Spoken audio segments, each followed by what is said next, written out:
आज सुबह हम इस शीर्षक पर ध्यान देने जा रहे हैं जिसे वास्तविक विश्वास कहा जाता है। हम सच्चे विश्वास के बारे में ध्यान करने जा रहे हैं और हम प्रार्थना करने जा रहे हैं कि भगवान हमें हमारे दिल में सच्चे विश्वास को विकसित करने की अनुमति दें कि हमारे दिल प्रभु के विश्वास से मजबूत हों। और हम पहले पीटर अध्याय 1 आयत 7 से पढ़ने जा रहे हैं, जैसा कि हम वास्तविक विश्वास नामक इस विशेष शीर्षक के बारे में सोचना शुरू करते हैं। पीटर अपने पत्र में लिख रहा है कि आपके विश्वास की सच्चता जो नष्ट होने वाले सोने की तुलना में बहुत अधिक कीमती है, हालांकि ये आग से परीक्षण किया गया है, प्रशंसा, सम्मान और महिमा और यीशु मसीह के प्रकाशन के लिए पाया जा सकता है। पीटर थका हुआ है। चर्च के लोग विश्वासियों को ऐसी चीज के बारे में प्रयास कर रहे हैं जो उनके जीवन में बहुत कीमती है। यही विश्वास है। विश्वास वह साधन है जिसके माध्यम से परमेश्वर के राज्य में चीजें होती हैं। विश्वास ईसाई चलने की आधारशिला है। हम किसी विश्वास के बिना खुद को ईसाई या विश्वासी या ईश्वर के बच्चे होने का दावा नहीं कर सकते। वास्तव में बाइबल कहती है कि किसी मनुष्य के लिए बिना विश्वास के परमेश्वर को खुश करना असंभव है। हमारे जीवन में विश्वास हमारे लिए महत्वपूर्ण है। इब्राहिम को परमेश्वर का मित्र माना जाता था क्योंकि उसने इस विश्वास से परमेश्वर के दिल को प्रसन्न किया कि वह अपने जीवन में उन कार्यों से प्रदर्शित करने में सक्षम था जो उसने एक कार्य उन्मुख विश्वास के साथ किया है। अक्सर हमारे दिल में विश्वास होता है। हम सब कह सकते हैं कि मैंने अपने जीवन में एक बार पापी प्रेयर को दोहराया है, या शायद आप कह सकते हैं कि मैंने अपने जीवन में प्रेरितों के पंथ और विश्वास के कई पंथ को कई बार दोहराया है। यह हमें एक सच्चा कार्य उन्मुख विश्वास नहीं बनाता है। आप आज हमारे जीवन में समझना चाहते हैं वास्तव में यह वास्तविक विश्वास क्या है जो पहाड़ों को स्थानांतरित करने वाला है। हम इस सच्चे विश्वास को समझने जा रहे हैं जो हमारे जीवन में भगवान यीशु के चमत्कार बनाने जा रहा है। हम इस ईमानदारी, उस विश्वास की ईमानदारी को समझने जा रहे हैं जिसके बारे में पीटर हमारे जीवन में बात कर रहा है कि हम आगे बढ़ने में सक्षम होंगे और भगवान के काम का प्रदर्शन करने में सक्षम होंगे। वास्तव में जेम्स बहुत मजबूत बयान के साथ बहुत कह रहा है। वो कह रहा है कि ये क्या लाभ है यदि आप कहते हैं कि आपके पास विश्वास है लेकिन आपके पास कोई काम नहीं है, तो आप विश्वास करते हैं कि एक ईश्वर है जो अच्छा है, आप अच्छा करते हैं, यहाँ तक कि राक्षसों को विश्वास है। और मंदिर ठीक यही वह कह रहा है, ताकि राक्षसों का जो विश्वास है वह तुम्हारे और मेरे विश्वास से अलग हो। जो विश्वास राक्षसों का है वह केवल उन्हें कांपने का कारण बन रहा है। वे भगवान से डरते हैं जो न्यायाधीश है कि आप और मेरे विश्वास ईश्वर के प्रति वफादारी है। तुम्हारे और मेरे जो विश्वास है वो एक कार्य उन्मुख विश्वास है कि हम उस विश्वास से प्रभु के वचन के अनुसार करते हैं जो हमारे हृदय पर रखा गया है। यही वह विश्वास है जो राक्षसों के पास है, और हमारे दिल में जो विश्वास है उसके बीच अंतर है जिसे बाइबल हमारे लिए उम्मीद करती है। मेरियम वेबस्टर विश्वास को कई अलग अलग तरीकों से परिभाषित करता है। 4 अलग अलग चीज़ें हैं जिन्हें मैंने उल्लेख किया है।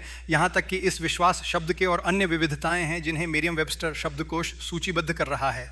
पहला कर्तव्य या व्यक्ति के कर्तव्य के प्रति निष्ठा है, ये वफादारी है। दूसरे शब्दों में आप कहते हैं कि जब आप कहते हैं कि कोई वफादार सेवक है तो हम कहते हैं कि ये व्यक्ति भगवान के प्रति वफादार है। जो भी प्रति वफादार है, जो भी स्वामी है या जो भी वो है, जो भी कीमत उसके पीछे होती है। विश्वास शब्द का दूसरा अर्थ ऐंठ के वादे के प्रति निष्ठा है। इसका मतलब ये है कि ये व्यक्ति अपने वादे के प्रति वफादार है। वह जो कहता है उसका शब्द नहीं बदलता, वह उस शब्द को कुछ मूल्य देता है। इसे विश्वास भी कहा जाता है, ऐंठ के शब्द के प्रति विश्वास। तीसरा, ईश्वर के प्रति वफादारी में विश्वास और विश्वास है। ईश्वर के प्रति वफादारी में विश्वास, यही धर्म के पारंपरिक शिक्षाओं में विश्वास है। इसीलिए हम कहते हैं कि विश्वास का पंथ और यह सब हम कह रहे हैं कि यह एक विश्वास है। हम कहते हैं कि यह एक विश्वास है कि हमारे पास उस दिशा में दृढ़ विश्वास है जिसे हम किसी व्यक्ति में रखते हैं। और अंत में आप कहते हैं कि यह एक मजबूत विश्वास है जिसे विश्वास किया जाता है। विशेष रूप से प्रबल विश्वास को विश्वास कहा जाता है। हम हमेशा अपने जीवन में आसानी से किसी चीज़ में विश्वास करने या विश्वास के रूप में सोचते हैं, लेकिन इससे अधिक निकटता से जुड़ा विश्वास है जिसे हम विकसित करना चाहते हैं। वह वफादारी है जिसे हम ईश्वर के प्रति रखना चाहते हैं ताकि हमें प्रभु के बच्चे होने के योग्य माना जा सके। बाइबल कई अलग अलग विश्वास को संदर्भित करती है, ये बात करता है। इसमें विश्वास के लिए कई विशेषण हैं। अनमोल विश्वास कौन कहता है? कौन कहता है विश्वास बहुत मूल्यवान है, और यह सबसे पवित्र विश्वास के बारे में बात करता है। इसका मतलब है कि हमारा विश्वास पवित्रता के साथ है। यही विश्वास है जिसे हमारे जीवन में अपेक्षा की जाती है। और फिर वह विश्वास जो प्यार के साथ काम करता है। इसका मतलब है कि प्यार के बिना विश्वास नहीं हो सकता। इसका मतलब यह है कि हमारे विश्वास के साथ प्रेम, पवित्रता भी होना चाहिए। ये एक अनमोल विश्वास है जो ईश्वर की उपस्थिति में सबसे अमूल्य है। अब ईश्वर उस विश्वास का परीक्षण करता है। पीटर कहता है कि तेरा विश्वास सोने से ज़्यादा अनमोल है और यहोवा के आने के दिन यहोवा का महिमा पाया जाएगा। यही वही है जो पीटर मानता है कि वह लोगों को ये समझने के लिए प्रोत्साहित कर रहा है कि आपके जीवन में जो विश्वास आपके पास है वह इस दुनिया के सोने और चांदी की तुलना में अत्यधिक कीमती है। इसलिए आपके पास विश्वास का मूल्य इससे जुड़ा कोई मूल्यवान नहीं हो सकता है। और यही विश्वास है जिसे हमारे जीवन में हर समय परीक्षण किया जा रहा है। नीति वचन प्रो सबना तो तीला है, शोधन का हिस्सा चांदी के लिए और भट्ठी सोने के लिए है, परंतु प्रभु हृदय की परीक्षा करता है, क्योंकि हमारे हृदय में विश्वास है। भगवान हमेशा हमारे दिल में जो हो रहा है उसका परीक्षण करता है। क्या हमें भगवान के प्रति सच्ची वफादारी है? क्या हमें अपने विश्वास के एकमात्र लंगर के रूप में भगवान परमेश्वर पर विश्वास करने में सच्चा विश्वास है, या हम किसी और चीज़ पर विश्वास कर रहे हैं? क्या हम भगवान की तुलना में मानव संस्थाओं पर विश्वास करते हैं? क्या हम अपने जीवन में भगवान के अलावा अन्य बातों पर विश्वास करते हैं? क्या हम अपने धन पर भरोसा कर रहे हैं? क्या हम अपनी शिक्षा, ज्ञान, समझ पर भरोसा रखते हैं? या क्या हम वास्तव में प्रभु पर भरोसा करते हैं? ईश्वर हमारे दिल में यही ढूंढ रहा है, क्योंकि वह हमारे दिल की परीक्षा देता है कि हमारे पास किस तरह का विश्वास है। बाइबल जॉन के सुसमाचार अध्याय 2 आयत 24 और 25 में कहती है, यीशु ने खुद को सभी लोगों के प्रति प्रतिबद्ध नहीं किया, क्योंकि वह मनुष्यों को जानता था और वह जानता था कि उनके दिल में क्या है। इसका मतलब यह है कि भगवान हमारे साथ जुड़ते हैं, वह समझता है कि हमारे दिल में क्या चल रहा है, तभी वह हमारे जीवन में हमारे विश्वास के आधार पर हमारे साथ जुड़ता है। और यही विश्वास है जिसे आज सुबह परीक्षण किया जा रहा है। मैं चाहता हूं कि हम समझें, हम सभी इस बारे में सोचें कि हमारे विश्वास का परीक्षण किया जाएगा। हमें लगता है कि ठीक है, विश्वास का परीक्षण किया जाएगा। यह वास्तव में एक सकारात्मक बात है, बशर्ते हमें जांचा जाए। कॉलेजों और स्कूलों में पढ़ाई के दौरान पदोन्नति तभी होती है जब आपकी योग्यताएं सिद्ध हों। हमारी जिंदगी में भी ऐसे ही होता है। केवल ईश्वर ही हमारे दिलों को देखता है और अगले स्तर पर ले जाने से पहले उन्हें जांचता है। इसलिए वह हमारे जीवन में विश्वास की परीक्षा के रूप में परीक्षणों को आने की अनुमति देता है। यही कारण है कि यीशु ने पीटर के विश्वास के लिए प्रार्थना की। मैंने आपके लिए प्रार्थना की कि आपका विश्वास विफल न हो, क्योंकि यह सबसे महत्वपूर्ण कब्जा है जो आपके पास हो सकता है, कि यह सबसे महत्वपूर्ण चीज़ है जिसमें आपको मजबूत होने की आवश्यकता है, जो आप मुझ पर रखते हैं। यीशु ने पीटर से बात करते समय यही कह रहा था। जकरयाह अध्याय 13 आयत 8 से 9 की किताब में कुछ ऐसी चीज़ों के बारे में बात की गई है जो बहुत अनूठी है और जिसने वास्तव में मेरे दिल को छुआ जब वह इस बारे में पढ़ रहा था। बाइबल कहती है कि परमेश्वर राष्ट्र से इतना क्रोधित था, इसलिए परमेश्वर ने अपनी बीमारियां भेजी, परमेश्वर ने अपनी सज़ा भेजी कि राष्ट्र का 2/3 हिस्सा नष्ट हो गया था। जकरयाह 13, 18 और 48 और 9 कहता है, क्या ये पूरी देश में आया है? प्रभु कहता है कि इसमें 2-3 हिस्सा काट दिया जाएगा और मर जाएगा, लेकिन इसमें 1/3 हिस्सा बचा जाएगा। वह भगवान के लिए अवशेष है। वह अवशेष विश्वास का है। केवल जो विश्वास रखते हैं उन्हें अवशेष के रूप में रखा जाता है। 2-3 नष्ट हो जाता है, उन्हें विनाश किया जाता है, उन्हें दंडित किया जाता है, लेकिन फिर शेष एक तांत वहाँ नहीं है। और फिर भगवान कहते हैं कि मैं उस एक तार को आग के माध्यम से लाऊंगा, मैं उस एक तेज को आग के माध्यम से लाऊंगा। हम उन्हें चांदी की तरह परिष्कृत करेंगे और सोने की तरह परिष्कृत करेंगे और उन्हें परीक्षण करेंगे। वे मेरा नाम बुलाएंगे और मैं उनका जवाब दूंगा। मैं कहूंगा कि यह मेरा प्रजा है और प्रत्येक कहेगा कि प्रभु मेरा देवता है। हल्लेलूया। आप और मैं उसे कुछ समझना चाहिए। यह भगवान का अनुग्रह है कि हम जीवित हैं।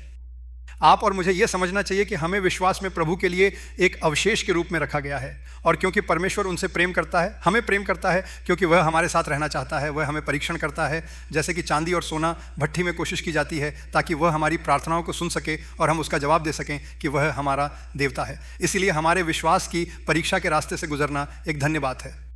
जब हम सोने से गुजरते हैं, जब हम सोने के बारे में सोचते हैं, जब वे सोने को शोधन कर रहे हैं, तो वे क्या कर रहे हैं? वे वास्तव में उसको पिघल देते हैं, उसको पिघल देते हैं ताकि सभी अशुद्धियां आएंगी। वे देखते रहेंगे कि क्या उस सोने में कुछ और है, क्या उसमें पीतल है, उसमें कांस्य है और उसमें सब शीशा है। वे उन सभी अशुद्धियों को देखते हैं, वे इसे हटा देते हैं। और जब ये सब हटा दिया जाता है तो ये शुद्ध सोना बन जाता है, जो ईश्वर हमारे जीवन में विश्वास के रूप में रखने का इरादा रखता है। सुनोकार सोने को कैसे शुद्ध करता है? क्योंकि वह उस जलने को जला रहा है, वह उसे हमेशा के लिए नहीं जला रहा है ताकि यह खराब हो जाए, लेकिन वह बहुत ध्यान से देख रहा है कि सोना पिघल रहा है, वह उस पर देख रहा है। और एक बार एक आदमी इस सोनोकार से पूछ रहा था, तुम सोने को कैसे शुद्ध कर रहे हो? उन्होंने कहा कि यह बहुत सरल है। जैसे ही मैं उस पिघले हुए सोने में अपना चेहरा देखता हूं, मुझे पता है कि यह तैयार है, क्योंकि यदि इसमें अशुद्धियां हैं तो यह मेरा चेहरा नहीं दिखाता है, लेकिन मैं उस पर देखता हूं मेरा प्रतिबिंब, और मैं उस गोल में मेरा प्रतिबिंब देखता हूं। मुझे पता है कि यह तैयार है। यही वही है जो भगवान तलाश रहे हैं, क्योंकि यह हमारे विश्वास की परीक्षा देता है। वह एक चीज़ की तलाश कर रहा है, हमारे जीवन में भगवान की छवि हमारे व्यक्ति में, जैसा कि हम लोगों के साथ बातचीत कर सकते हैं। और वह वही छवि है जिसमें भगवान ने हमें बनाया था, उस महिमा में जिसमें वह चाहता है कि हम बहाल किए जाएं। यही हमारे विश्वास की परीक्षा का उद्देश्य है, जिसमें ईश्वर विश्वास की परीक्षा कर रहा है। वह हमारे जीवन में क्या खोज रहा है। हम सिर्फ 3 चीज़ों पर विचार करना चाहेंगे जिन्हें भगवान तलाश रहे हैं, जैसा कि हम हैं। हमारे विश्वास का परीक्षण किया जा रहा है और फिर हम अपने जीवन पर परमेश्वर की कृपा की प्रार्थना करेंगे ताकि हमारा विश्वास प्रभु की उपस्थिति में बढ़ सके। सबसे पहले विश्वास की परीक्षा दुनिया के प्रति वफादारी है। ईश्वर हमारे विश्वास का परीक्षण करता है और हमारे विश्वास में दुनिया के प्रति उनकी वफादारी को जब्त करता है। या क्या हम भगवान के प्रति पूर्ण वफादारी रखते हैं?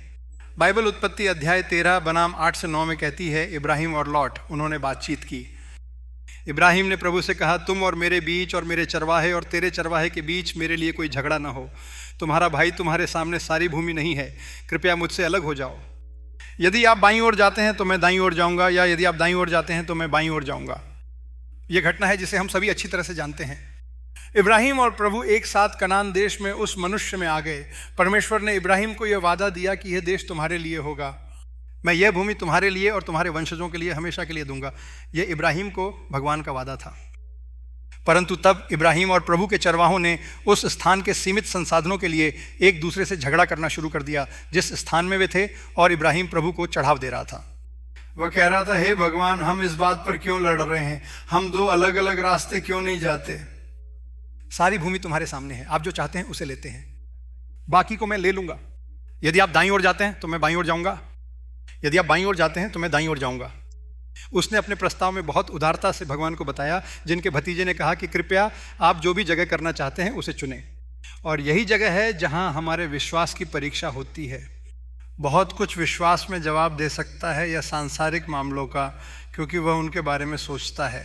बाइबल कहती है, भगवान ने पूरी पृथ्वी को देखा ये देखने के लिए कि उसे कहाँ जाना है, और वह मूल रूप से मानवीय रूप से देखा था कि वह क्या जाना चाहता था। इसीलिए वह इस बात पर अधिक आश्वस्त था कि वह भूमि की मौत की सांसारिक समृद्धि का आकलन कैसे करता है। जब उसने तय किया कि कहाँ जाना है तो उसने सोदोम और अमोरा को चुना। वहीं वह था। उसने पाया कि यह प्रभु के बगीचे की तरह है, जैसा कि बाइबल कहती है, और उसने वहां जाने का फैसला किया। अब्राहम ने वहां रहने का निर्णय लिया। उसने भगवान से पूछा, मुझे कहाँ जाना चाहिए? भगवान ने कहा, परमेश्वर ने इब्राहिम से कहा, हे इब्राहिम, चारों दिशाओं में देखो, मैं तुम्हें यह भूमि दूंगा, जहाँ तुम हो वहीं रहो। भगवान ने कहा। इब्राहिम का जीवन विश्वास पर केंद्रित था, लेकिन भगवान का फोकस था दुनिया को देखना। वह दुनिया के प्रति अधिक वफादार था। आप और मैं अपने जीवन में कई अलग अलग निर्णय लेते हैं, चाहे इस कंपनी में अगली नौकरी लें या उस कंपनी में, चाहे हम इस विशेष शहर में रहना चाहते हैं या उस विशेष शहर में जाना चाहते हैं, या हमारे जीवन में वास्तव में क्या करना चाहते हैं। उन सब से सवाल यह है कि क्या हम इस दुनिया के प्रति अधिक वफादार हैं कि हम वास्तव में ये दुनिया हमसे क्या करने के लिए कह रही है, या हम इसे भगवान के सामने सौंप रहे हैं और विश्वास में ये निर्णय ले रहे हैं कि भगवान हम क्या करना चाहते हैं। भगवान ने निर्णय लिया। उसने एक सही निर्णय लिया। उसे लगी कि यह एक मजबूत भूमि थी जहां वह जा रहा था। वह बिना समस्या के अपने झुंड की देखभाल कर सकता था। इसे अच्छी तरह से पानी दिया गया था और यह सब वहां था। लेकिन मानव निर्णय, हमारा मानव ज्ञान भगवान के ज्ञान से मेल नहीं खाता है कि वह वास्तव में क्या करना चाहता था। यह उनके जीवन के लिए सही इच्छा नहीं थी। और यही वह जगह है जहां हम उस विश्वास के स्पेक्ट्रम को देखने आते हैं जो हम लॉट के परिवार में देखते हैं। यदि आप वापस जाते हैं और अपनी बाइबल को उत्पत्ति अध्याय 19 में बदल देते हैं तो हम लॉट के परिवार और उसके दोस्तों के अपने सर्कल में 3 अलग अलग प्रकार के विश्वास देखते हैं। जिस दिन परमेश्वर ने सोडोम को देखा और अमोरा के पापों को, परमेश्वर ने स्वर्गदूतों को उस भूमि को विनाश करने के लिए भेजा। वे उस रात अंतिम घर में थे क्योंकि वे वहाँ थे और इस स्थान के लोग इकट्ठा हुए। उन्होंने घर को घेर लिया और चिल्लाया कि उन लोगों को बाहर लाओ ताकि हम उन्हें फिलहाल जान सकें। यही उस राष्ट्र में पाप की मूर्खता की ऊंचाई थी। और परमेश्वर ने देखा कि उनके जीवन के सभी इरादे बुरे थे और उसने उस राष्ट्र को नष्ट करने का फैसला किया और उस जगह से भागने का बहुत विकल्प दिया गया। ऐसा नहीं कि यह स्थान उसके लिए बख्शा जाएगा, क्योंकि परमेश्वर ने इब्राहिम को वादा दिया था। उस जगह में 10 लोग धर्मी थे।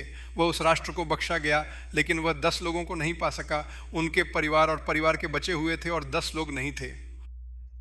इसलिए उन्होंने बहुत कुछ बताया। यदि आपके पास इस जगह में कोई भी है जिसे आप प्यार करते हैं, आपका परिवार या दोस्त, उन्हें ले जाओ और इस जगह को छोड़ दें, क्योंकि भगवान इस जगह पर आग लगवाने वाले हैं। और आइए कल सुबह इसकी कोशिश करें।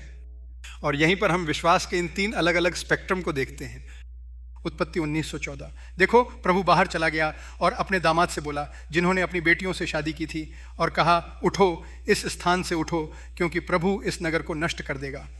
लेकिन अपने दामाद के सामने वो मजाक कर रहा था। इसीलिए यह विश्वास का पहला चिन्ह है। कोई विश्वास नहीं था, वे इस भगवान पर विश्वास नहीं करते थे, वे इस भगवान को नहीं जानते थे, वे इब्राहिम के देवता को नहीं पहचानते थे। जब उन्होंने अपने ससुर से सुना कि यह स्थान नष्ट होने वाला है, तो उन्हें यह मजाक लगता है। वहाँ कोई विश्वास नहीं था। वास्तव में ऐसे लोग हैं जो चल रहे हैं जब भगवान उनके दिल की परीक्षा लेते हैं कि उनका विश्वास कहाँ है। उनका कोई विश्वास नहीं है। वे प्रभु यीशु मसीह पर विश्वास नहीं करते थे, या उसने उद्धार के लिए क्रूस पर जो किया था वह हमारे जीवन के लिए प्रायश्चित अनुग्रह है। बहुत से लोग जीरो विश्वास के स्थान पर रहते हैं, बिल्कुल भी विश्वास नहीं है, और ईश्वर विश्वास की तलाश कर रहा है। ईश्वर विश्वास की तलाश कर रहा है। वास्तव में यीशु कह रहा था कि जब मनुष्य का पुत्र इस संसार में वापस आता है तो क्या वह लोगों के जीवन में विश्वास देखेगा। इसमें बहुत से लोग रहेंगे, वे 2/3 लोग होंगे जो आग से विनाश होंगे, जिनके बारे में जकरिया चेतावनी दे रहा है। जब आपके पास कोई विश्वास नहीं है, जब आपको बिना किसी विश्वास के अपने रास्ते पर चलने के लिए चुना जाता है, तो आपको जागरूक होना चाहिए और इस बारे में बहुत चिंतित होना चाहिए कि ईश्वर की दिशा आपके जीवन में कहाँ की ओर ले जाएगी। इन लोगों जो दामाद थे, उन्होंने इसे सिर्फ एक मजाक के रूप में लेने का फैसला किया, और क्योंकि उनका कोई विश्वास नहीं था। और फिर हम उस विशेष अध्याय 19 में पात्रों की दूसरी कास्ट के बारे में देखते हैं। हम लॉट और उसकी पत्नी और 2 बेटियों के बारे में देखते हैं। वो वहाँ थे, वे सभी एक साथ थे, पत्नी और बेटियाँ। वे इस यहोवा गाड पर विश्वास करते थे। वास्तव में उनके दिल इस विशेष जगह पर जो हो रहा है उससे कट गए थे, जैसे आपके और मेरे दिल में यह विश्वास है। अब हम देख रहे हैं कि राष्ट्र में क्या हो रहा है, हमारे आसपास की जगहों, और हम कई चीज़ों को लेकर दुखी हैं जो हो रही हैं। उनके जीवन में भी दुख था, लेकिन वे हिचकिचाते थे। आप जानते हैं कि वे बहुत संकोच क्यों करते हैं? क्योंकि उनके पास बहुत सारी चीज़ें थीं, बहुत सारे, और उनके परिवार को आशीर्वाद मिला। वे अपने ऊँटों, यात्रियों और गधों के लिए सब स्थान तैयार कर रहे थे, और उनकी कृषि भूमि वहाँ थी, इसलिए वे अपने स्थानों को एक घर के रूप में जानते थे। इसलिए बाइबल कहती है कि वे सुबह की भोर थे, और स्वर्गदूतों ने बहुत जल्दी करना शुरू किया, और उन्होंने कहा कि उठो, अपनी पत्नी और 2 बेटियों को यहाँ से ले जाओ, ऐसा ना हो कि तुम शहर की सज़ा में फंस जाओ। और जब वह लंबा था, ये एक ऐसा विश्वास है जो बिल्कुल भी सक्रिय नहीं है। ये तब विश्वास नहीं है जो जाने के लिए तैयार है। यह भी एक ऐसा विश्वास नहीं है जो तुरंत बाहर निकलने के लिए तैयार है। मिस्र देश में लोगों को हटाने से पहले उन्हें वहां जाने की अनुमति दी गई। एक दिन पहले उन्हें यात्रा करनी थी। फसह की रात हुई और हर कोई एक पल की सूचना पर जाने के लिए तैयार था। यही विश्वास की तैयारी थी, वह तैयारी जिसे भगवान ढूंढ रहा था। हम में से बहुत से लोग यह विश्वास रखते हैं, लेकिन हमें हमेशा एक लंबा विश्वास होता है। हम इस दुनिया में लंबे समय तक रहते हैं, हमें यहाँ से जाना पसंद नहीं। जब हॉर्न बजती है तो हम अगला कदम उठाने के लिए तैयार नहीं होते हैं। जब भगवान की शक्तिशाली प्रशंसा होगी तो क्या हम अभी भी लंबे समय तक रहेंगे या उसके साथ जाने के लिए तैयार होंगे? लो और उसकी पत्नी और उसके बच्चे बहुत संकोच कर रहे थे, बस उन्हें यकीन नहीं था, उन्हें पूरी तरह से यकीन नहीं है। अब आपको समझना और देखना होगा कि आपके विश्वास की नींव कहाँ है। क्या आप प्रभु पर गहरा विश्वास रखते हैं कि जब प्रभु ऐसा कह रहे हैं तो आप जाने के लिए तैयार हैं? अनंत काल तक मेरे साथ रहने के लिए यहाँ आओ। विश्वास के तीसरे स्पेक्ट्रम के रूप में जो हम यहाँ देखते हैं वह उत्पत्ति 19:26 है। उसकी पत्नी पीछे मुड़कर देखती है क्योंकि वह नमक का खंभा बन गई। जब वे उस जगह से भाग रहे थे, परमेश्वर के स्वर्गदूतों ने उन पर दया की और उन्हें बाहर खींच लिया। उन्होंने हाथ पकड़कर उन्हें शहर से बाहर निकाला और कहा, कृपया पहाड़ों पर जाओ ताकि तुम नाश न हो। और उसने एक शहर को उखाड़ फेंकने की मांग की, और भगवान ने उसे उस स्थान को अनुग्रह से भी दिया, और वो उस जगह से भागते थे। और उस समय जैसा कि वे जा रहे थे, निर्देश था कि पीछे मत मुड़ो, पीछे मत मुड़ो, बस जहां आपको जाना है जोर पर जाना। जब वे वहां आ रहे थे तो उसकी पत्नी पीछे मुड़कर नमक का खंभा बन गई। और यही बहुत से लोगों का जीवन है जो विश्वास में हैं। उनके पास एक बार विश्वास था, लेकिन अब उनके पास बैक स्ट्रीट है और वे अब उसी विश्वास में नहीं हैं। वे उस विश्वास में बिल्कुल भी नहीं चल रहे हैं। आइए खुद का आकलन करते हुए देखें, क्या मेरे पास वह विश्वास है जिसके साथ मुझे बचाया गया है? और क्या मेरे पास वह विश्वास है जिसे भगवान ढूंढते हैं? क्या मेरे पास वह विश्वास है जो सक्रिय है, जो जाने के लिए तैयार है, अर्थात जो लंबा नहीं है, जो हिचकिचाता नहीं है, लेकिन मेरे पास जाने के लिए एक सक्रिय विश्वास है? या क्या मुझे विश्वास है कि मैं आज सुबह से पहले ही पीछे हट गया था? ईश्वर हमें प्रभु की उपस्थिति में वापस आने के लिए प्रोत्साहित कर रहा है ताकि उसके अनुसार चल सके, क्योंकि बाइबल कहती है कि अंत में कई चीज़ें होने वाली हैं। मत्थयू अध्याय 24 आयत 21 और 22 में यीशु ने यह भविष्यवाणी दी। ये भविष्यवाणी कि अंतिम समय में क्या होने वाला है। बहुत बड़ी कष्टें होंगी, क्योंकि बहुत बड़ी कष्टें होंगी जैसा कि संसार की शुरुआत से इस समय तक नहीं देखा गया है। यही पहली चीज़ है जो होगी। इस दुनिया में कई कठिनाइयाँ होंगी और हमने दुनिया भर में कई अलग अलग स्थानों पर कठिनाइयाँ का विज्ञान होने लगते देखना शुरू कर दिया है। भूकंप हैं, अकाल हैं और उन सब चीज़ें हैं जिन्हें हम अपनी आंखों के सामने हो रहे हैं। तब एक और महत्वपूर्ण बात होने जा रही है। मैथ्यू अध्याय 24 आयत 29 से 38 बाइबल कहती है कि कठिनाई के तुरंत बाद, उन दिनों की कठिनाई के तुरंत बाद सूर्य अंधेरा हो जाएगा, चंद्रमा अपना प्रकाश नहीं देगा, आकाश से तारे गिरेंगे और आकाश की शक्तियां हिलाई जाएंगी। तब मनुष्य के पुत्र का चिन्ह स्वर्ग में दिखाई देगा। यीशु मसीह लौटने वाला है, वह इस दुनिया में वापस आने वाला है। मनुष्य के पुत्र का संकेत स्वर्ग में दिखाई देगा। यह दूसरी बात है जो होगी। बाइबल मत्थयू अध्याय 24 आयत 36 और 37 में कहती है, लेकिन दिन और घंटे के बारे में कोई भी स्वर्ग के स्वर्गदूतों को भी नहीं जानता, लेकिन मेरे पिता केवल। क्योंकि हम उस दिन या घंटे को नहीं जानते जब ये हो रहा है, हमें सतर्क रहना चाहिए और प्रार्थना में रहना चाहिए। बाइबल हमें प्रोत्साहित करती है कि स्वर्ग में मनुष्य के पुत्र का संकेत देखने के बाद क्या होता है। बाइबल प्रकाशित वाक्य अध्याय 20 आयत 11 से 13 में कहती है, यह एक सफ़ेद सिंहासन का निर्णय होने वाला है। सफ़ेद सिंहासन छोड़ दिया जाएगा और दिनों का प्राचीन सिंहासन पर बैठा जाएगा, और जो मर गया है उसे जीवन वापस लाया जाएगा और सभी को निर्णय दिया जाएगा कि वे कहाँ होंगे। और इसके बाद हम धन्य स्वर्ग की तलाश कर रहे हैं। प्रकाशित वाक्य अध्याय 21 आयत 3 से 4 बाइबल कहती है कि परमेश्वर का तंबू मनुष्यों के साथ है और परमेश्वर उनके बीच रहेगा और कोई आंसू नहीं होगा। इस संसार में आने वाले दिनों में कोई मृत्यु, न कोई दुख, न कोई रोना होगा। और यदि आप जीवित हैं तो हम सब उन लोगों के साथ पकड़े जाएंगे जो पहले से ही मसीह में मर चुके हैं और प्रभु के साथ रहेंगे। हमारा विश्वास तय करता है कि हम कहाँ हैं। भगवान हमें विश्वास दें ताकि हमें उस वादे को प्राप्त करने में सक्षम होने के लिए एक सच्चा विश्वास होगा जो भगवान ने हमारे लिए रखा है।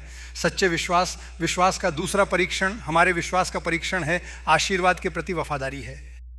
हम में से कई लोग विश्वास रखते हैं, लेकिन फिर अक्सर हम आशीर्वाद के प्रति वफादारी रखते हैं। जब तक भगवान हमें आशीर्वाद देते हैं, हम इससे प्यार करते हैं और हम सोचते हैं कि हम केवल इस दुनिया के आशीर्वाद चाहते हैं कि प्रभु के प्रति वफादारी हो सके। यदि कुछ भी ऐसा होता जो ईश्वर हमें अपने जीवन में तुरंत आने की अनुमति देता, तो हम गिर जाते हैं और हम इस संसार में सबसे अमीर, इस संसार का आशीर्वाद के स्रोत की तुलना में खुद भगवान ईश्वर को चुनते हैं। बाइबल उत्पत्ति अध्याय 22 आयत 1 से 2 में कहती है। यहाँ इब्राहिम के बारे में देखते हैं। इब्राहिम एक ऐसा आदमी था जिसे प्रभु ने परीक्षा दी थी। हम जानते हैं कि परमेश्वर ने उसकी परीक्षा ली थी और उससे कहा, इब्राहिम ने कहा, मैं यहाँ हूँ, अब अपने बेटे को ले जाओ और इसहाक को ले जाओ जिसे तुम प्यार करते हो, और मोरायम देश में जाओ और उसे उन पर्वतों में से एक पर होमबलि के रूप में चढ़ाओ जिस पर मैं तुम्हें बताऊंगा। अब यह कोई प्रलोभन नहीं है, हम नहीं कर सकते। हम प्रभु के प्रलोभन और परीक्षण को भ्रमित नहीं कर सकते। प्रलोभन पाप के बारे में है।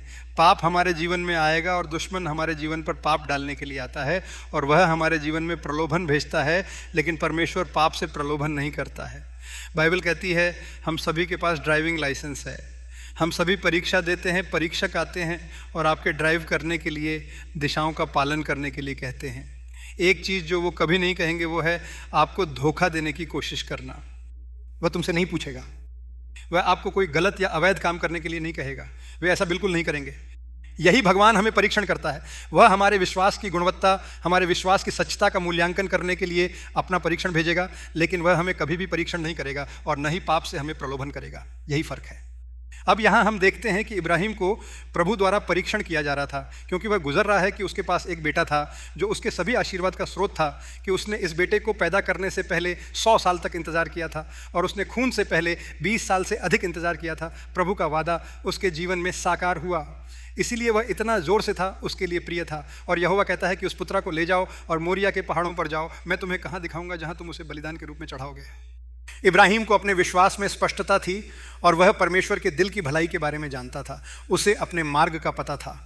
उसने कहा कि मेरी वफादारी मेरे पुत्र के आशीर्वाद की तुलना में प्रभु की है। बाइबल कहती है कि अगर कोई मुझसे ज़्यादा पिता या माँ से प्यार करता है तो वह मेरे लायक नहीं है। यीशु मसीह यही कहता है। यहाँ परमेश्वर इब्राहिम को उसी चीज़ से परीक्षा ले रहा है और इब्राहिम से कह रहा है कि बेटे को बलिदान करो। ईश्वर मानव बलिदान नहीं प्रोत्साहित करता, लेकिन ईश्वर इब्राहिम के दिल का परीक्षण कर रहा है, यह देखने के लिए कि उसकी वफादारी कहाँ होगी, अगर वह सिर्फ अपने बेटे के आशीर्वाद चुनता है या वह सिर्फ सब कुछ से ऊपर ईश्वर को चुनता है। अब इब्राहिम को अपने जीवन में एक विश्वास था, उनका आत्मविश्वास यही था, यह पुत्र जिसे प्रभु ने दिया था, यदि उसकी मृत्यु हो जाती है तो वही उसे जीवित करेगा। वह उसका था, उस पर पूर्ण विश्वास था। वह गया और विश्वास, गहरी निष्ठा के कारण बेटे को बलिदान करने में सक्षम हुआ, क्योंकि वह ईश्वर के प्रति थी और जानता था कि ईश्वर सर्वशक्तिमान है और बेटे को वापस ला सकता है। क्या मेरा भगवान पर ऐसा विश्वास है? क्या परिस्थितियों की परवाह किए बिना मेरे पास वह अटूट विश्वास है, भले ही प्रभु पर भरोसा करने में क्या हो रहा है, जो आज सुबह मेरे आसपास बदल रही चीज़ों की तुलना में उन सब चीज़ों को बदल सकता है? प्रभु हमारे जीवन में संसार के आशीर्वाद के बजाय, इस संसार की धनी के बजाय उसके प्रति वफादारी की उस परीक्षा की तलाश कर रहा है। हम इस आदमी के बारे में जानते हैं, मेरा नाम जू है। नौकरी कई परीक्षणों से गुजर गई और वास्तव में वह था, उसने जो कुछ भी उसके पास था उसे खो दिया। उसने अपना परिवार खो दिया, अपनी पत्नी का प्यार खो दिया, सारी संपत्ति खो दी, अपना स्वास्थ्य खो दिया और सब कुछ खो दिया। इन सब में उसे पता था मेरे विश्वास का परीक्षण हो रहा है, मेरे विश्वास का परीक्षण किया जा रहा है, यही वह जानता था। और उसने नौकरी की पुस्तक अध्याय 23 आयत 10 में एक साहसिक घोषणा की।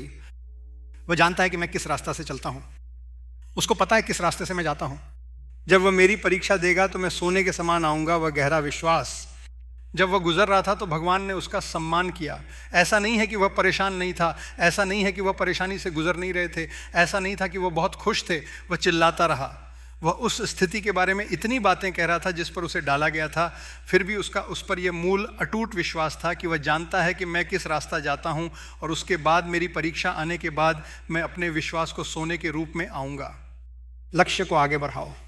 क्या आपको प्रभु पर वह विश्वास है जो आशीर्वाद की वफादारी के लिए भगवान का परीक्षण है और उस भगवान के खिलाफ जो हमें इस जीवन में सभी आशीर्वाद दे सकता है? काम यह कहता है कि परमेश्वर ने भगवान को दिया है और भगवान को महिमा ले ली है। यही उसका विश्वास है जो उसके पास है। क्या हम इसे भगवान के सामने दोहरा सकते हैं? हम हिजकिय्याह नाम के एक और व्यक्ति को भी देखते हैं। हिजकिय्याह एक राजा था जो प्रभु के प्रति वफादार था। हिजकिय्याह एक अमीर आदमी था, उसने प्रभु के लिए बहुत सारे काम किए। उसने मंदिर को साफ किया, फसह को बहाल किया और यरूशलेम में बहुत सारी चीजें बनाई थीं। उसने अपने दुश्मनों और उन सभी आशीर्वादों को हराया। और एक दिन आया कि वह मरने वाला था। यशायाह भविष्यवक्ता उसके पास आया।